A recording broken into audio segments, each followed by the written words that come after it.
Assalamualaikum dan salam sejahtera. Bersama saya Muhammad Syariza Mawang dalam Berita Pagi Sabah edisi Sabtu 15 Januari 2022. Bagi mengukuhkan perjanjian kerjasama trilateral yang melibatkan kerjasama Angkatan Tentera Malaysia, Indonesia dan Filipina dalam usaha meningkatkan kawalan keselamatan di Laut Sulu dan Sulawesi, perbincangan mengenainya akan diadakan pada 27 Januari. Menteri Kenan Pertahanan Datuk Seri Hishamuddin Tun Hussein memaklumkan hasrat tersebut telah disuarakannya dan dipersetujui Indonesia dan Filipina. Bahawa kita tak boleh berdepan dengan ancaman ini secara keseorangan, dan sebab itu kita perlu kerjasama rapat dengan negara-negara jiran.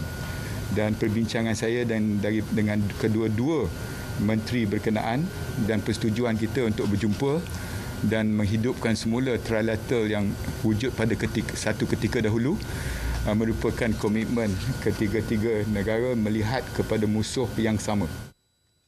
Datuk Hishamuddin berkata demikian kepada media sempena lawatan kerjanya ke kem kukusan di Tawau. Dalam pada itu, Datuk Hishamuddin memaklumkan tiada kes penculikan baharu direkodkan sepanjang tahun lepas di kawasan perairan Sabah, sekaligus membuktikan keupayaan Eastern Sabah Security Command (ESCOM) dalam mengawal keselamatan perairan khususnya di kawasan Zon Selamat Sabah Timur (EZON). Antara kes berjaya ditangani termasuklah penculikan untuk wang tebusan, rompakan laut, penyeludupan, kemasukan pendatang asing tanpa izin parti serta aktiviti militan dan pengganas. Sementara itu, katanya sebuah lagi kem baharu bagi tentera darat akan dibina tahun ini di Felda Sahabat Lahadatu dengan peruntukan RM646.15 juta bagi memperkasa kawalan keselamatan di pantai timur Sabah. Jelajah pendidikan Yayasan Kolej Universiti Sabah membolehkan lepasan sekolah meneroka peluang pendidikan tinggi dengan bantuan beasiswa Yayasan Sabah dan Kerajaan Negeri. Timbalan Ketua Menteri Datuk Seri Panglima Dr. Jeffrey Kitingan berkata program itu yang menyasarkan pelajar lepasan sekolah daripada kumpulan B40 akan mempamerkan keupayaan kolej itu dalam menyediakan pendidikan dan kemahiran berkualiti kepada calon pelajarnya. Dalam ucapannya pada pelancaran jelajah itu di Tambunan, Datuk Jeffrey yang juga Adun Tambunan berkata melalui program ini UCSF akan dapat memberikan maklumat yang komprehensif dan tepat mengenai program dan kursus yang ditawarkan di kampus ini. Katanya wabak COVID-19 telah menjadi cabaran besar yang menghalang ramai golongan muda daripada meneruskan pengajian kerana kekangan kewangan dan kebimbangan terhadap kesihatan dan keselamatan mereka. Perkembangan semasa COVID-19. Sabah catat penurunan kes baharu iaitu 244 kes semalam berbanding 257 kes pada hari sebelumnya. Manakala jumlah kes sembuh sebanyak 245 menjadikan jumlah kumulatif pesakit sembuh kini 236,191 orang. Jurucakap rasmi COVID-19 Negeri Datuk Seri Panglima Marsidi Manjun berkata daerah Penampang mencatatkan jumlah kes baharu tertinggi dengan 50 kes, diikuti Kota Kinabalu 44, Ranau 27, Kota Belud 19, Papar 16 dan Tuaran 14 kes. Kesemua 6 daerah ini adalah daerah-daerah yang mencatat jumlah kes baharu 2 angka. Sebanyak 18 daerah hanya mencatatkan kes 1 angka, sementara Sempurna, Kunak dan Tongot tidak merekodkan sebarang kes baharu. Manakala sejumlah 241 daripada 244 kes baharu direkodkan adalah dalam kategori 1 dan 2, sebanyak 2 kes dalam kategori 3, 1 kes dalam kategori 4 dan tiada kes direkodkan dalam kategori 5. Tiada kluster baharu direkodkan. Sementara itu, sebuah premis diarah tutup daripada 249 premis yang diperiksa dalam operasi bersepadu pemantauan pematuhan SOP, penguatkuasaan Akta Pencegahan dan Pengawalan Penyakit Berjangkit 1988 pada Khamis lalu. Operasi berkenaan dijayakan 105 anggota penguatkuasa pelbagai agensi.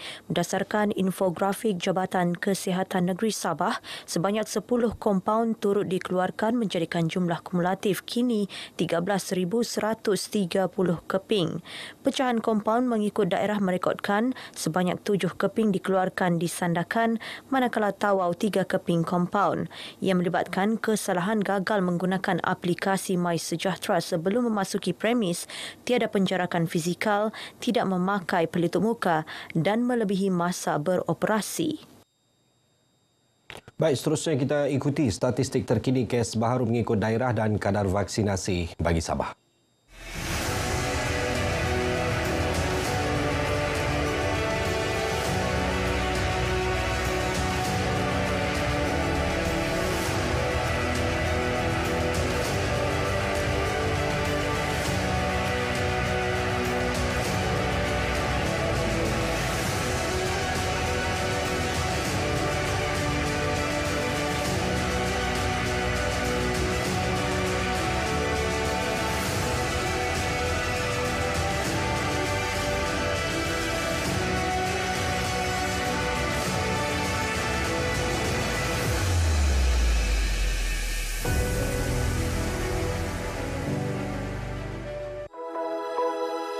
Bersama kita bangkit, bersama kita pulih.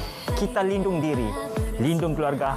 Terapkan nilai-nilai murni, kebersamaan, berkasih sayang, bantu-membantu dan hormat-menghormati antara satu sama lain. Itulah kekuatan kita, keluarga Malaysia. Keluarga Malaysia. Bersama kita mencari titik persamaan, raikan kemenangan bersama. Hargai perpaduan rai dan perbezaan agama dan budaya. Kita kan keluarga Malaysia. Keluarga Malaysia.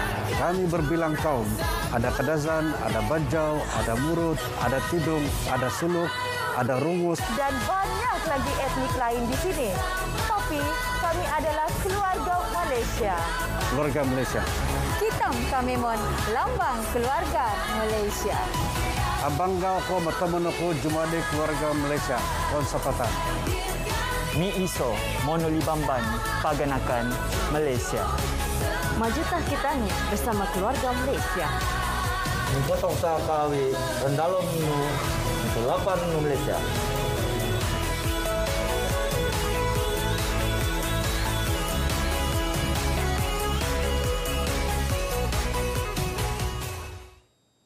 Berita pagi Sabah diteruskan dengan sebanyak 5 kes orang hilang dilaporkan di daerah Ranau sejak Januari 2021 hingga 14 Januari tahun ini.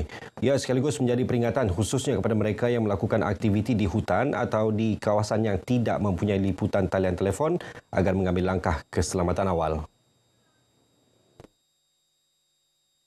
Ketua Balai Bomba dan Penyelamat BBP Ranau, Ridwan Muhammad Taib, menasihatkan orang ramai memaklumkan pelan kepada ahli keluarga atau pasukan keselamatan dan tidak melakukan aktiviti berisiko bersendirian. Ini bagi memastikan bantuan dapat disalurkan dengan segera sekiranya berlaku sesuatu yang tidak diingini. Sekiranya pergi mana-mana melaksanakan aktiviti masa monsun timur laut ini, agar tangguhkan sekiranya terdapat arus air yang deras, ya, ataupun pergi masuk ke dalam hutan bersendirian, perlu maklumkan kepada rakan-rakan. Bercakap kepada RTM di BBP Ranau, Ridwan memaklumkan maklumat jelas dan tepat mampu membantu usaha pencarian dan menyelamat pihak bomba sekiranya terdapat kes orang hilang. Sementara itu, berkenaan kesiapsiagaan anggota BPP Ranau untuk menghadapi fenomena monsun yang boleh mengakibatkan tanah runtuh dan banjir. Seperti yang dilaporkan sebelum ini, Ridwan memberitahu antara persediaan utama adalah cuti setiap anggota BPP Ranau telah dibekukan. Selain itu, aset-aset kebombaan seperti jentera dan aset lain dijamin berada pada tahap terbaik untuk melaksanakan sebarang penugasan kecemasan. Rakyat Sabah terus patuh kepada prosedur operasi standard SOP aktiviti riadah dan rekreasi di bawah fasa 4 Pelan Pemulihan Negara PPN. Dalam SOP yang dikeluarkan Majlis Keselamatan Negara MKN, fasiliti sukan dan rekreasi komersial tertutup dibenarkan beroperasi dengan kapasiti 100% hanya kepada pelanggan yang sudah lengkap vaksin. Tinjauan RTM di sebuah pusat kecergasan di Kota Kinabalu mendapati rata-rata mematuhi SOP yang ditetapkan. Temu janji masih diperlukan untuk terutamanya waktu masa peak masa peak seperti masa selepas kerja. Equipment kami sentiasa kena sanitize setiap malam selepas tutup kami sanitize dia, and then kami kasih sedia sanitizer untuk setiap equipment . kita punya klien itu sendiri, kita harap mereka mengambil langkah-langkah yang telah kerajaan tetapkan dengan SOP yang disediakan. Saya diharap mereka yang telah lengkap vaksin 2 dos itu sahaja yang dibenarkan, supaya bukan apa, tapi kita untuk mengelakkan daripada penularan COVID itu sendiri. Sebelum kami datang gym sini, kami seharusnya memakai mask dan membawa hand sanitizer masing-masing lah. Kami datang pakai mask dan kami kena scan dulu. Sebelum kami pakai itu pun mesin tu kami sanitize dulu, kami lap. Selepas pakai kami sanitize lagi balik. Dan juga kami jaga jarak masing-masing lah. Pejabat Menteri Tugas-Tugas Khas dengan kerjasama agensi dakwah di negeri ini akan meneruskan semula program pencarian tokoh dakwah muda. Menteri Tugas-Tugas Khas Datuk Muhammad Arifin Muhammad Arif berkata, pencarian tokoh dakwah kali ini lebih tertumpu kepada generasi muda termasuk pelajar tahfiz yang berpotensi. Sebelum ini, program tersebut terpaksa dihentikan susulan penularan pandemik COVID-19. Dari kalangan remaja kita, dan ini sangat penting untuk kita asuh dan asah, termasuk anak-anak tahfiz kita, dan kita berbangga sebagian daripada mereka telah tampil muncul sebagai pembicara yang baik, tampil sebagai tokoh penceramah, dan ini insyaAllah dari masa ke masa akan kita usahakan. Datuk Arifin ditemui RTM selepas forum Anjung At-Taqwa bertajuk Tiada Yang Kita Punya, terbitan Sabah FM di Masjid As-Saadah, Kampung Pimpin Membakut. Ahli panel forum terdiri daripada pegawai Tadbir Agama Jahin Sepitang, Ustaz Muhammad Rizwan Kaplin, dan pengerusi Darul Hasanah Sabah, Ustaz Hazihal Bangsawan, sementara penolong pengarah operasi Yadim Negeri Sabah, Ustaz Ramli Daud sebagai moderator. Baik saudara, sekian berita pagi Sabah untuk kali ini. Teruskan bersama berita RTM untuk maklumat sahih. Saya Muhammad Rizal Mawang, salam hormat, jumpa lagi.